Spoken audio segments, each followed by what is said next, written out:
જામનગરમાં પ્રદૂષણ ફેલાવતો ઔદ્યોગિક એકમો સામે ગુજરાત પ્રદૂષણ નિયંત્રણ બોર્ડે લાલ આંખ કરી છે. જ્યાં જીપીસીબીની જામનગર પ્રાદેશિક કચેરી દ્વારા રાત્રિના સમયે સરપ્રાઇઝ ચેકિંગ ઓપરેશન હાથ ધરવામાં આવ્યું હતું. શંકા ટેકરી, વિવિધ જીઆઈડીસી વિસ્તારો તેમજ ચેલાચંગા રોડ ઉપર આવેલા ઉદ્યોગોમાં તપાસ દરમિયાન નિયમોનું ઉલ્લંઘન કરતા એકમો સામે કાર્યવાહી માટે ગાંધીનગર કચેરી રિપોર્ટ મોકલવામાં આવ્યો.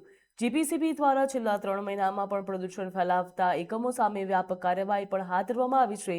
જેમાં 21 એકમો સોકોસ નોટિસ ફટકારવામાં આવી, 10 એકમોને નોટિસ ઓફ ધ ડાયરેક્શન તેમજ 13 એકમોને ક્લોઝર ઓર્ડર આપવામાં આવ્યા હતા તેવું સામે આવ્યું છે.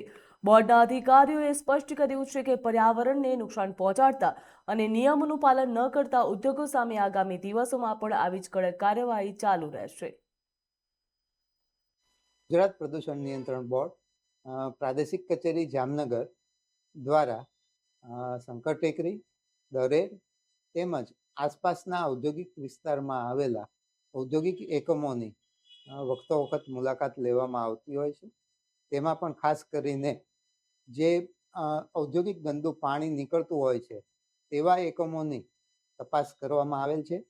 તે પૈકી હાલમાં છેલ્લા 3 માસ દરમિયાન 13 એકમો કે જેમને તેમનો રિપોર્ટ અમારી અહીંની પ્રાદેશિક કચેરી દ્વારા ગાંધીનગર મોકલવામાં આવેલ છે અને એ 13 એકમોને બોર્ડની વડી કચેરી દ્વારા એમના બોર્ડના ધારાધોરણોનું પાલન ન કરવાના કારણોસર તેમજ એમનું ઔદ્યોગિક ગંદુ પાણી નું યોગ્ય રીતે નિકાલ ન કરવાના અનુસંધાને બંધ કરવાના હુકમો બોર્ડની વડી કચેરી ગાંધીનગર ખાતેથી કરવામાં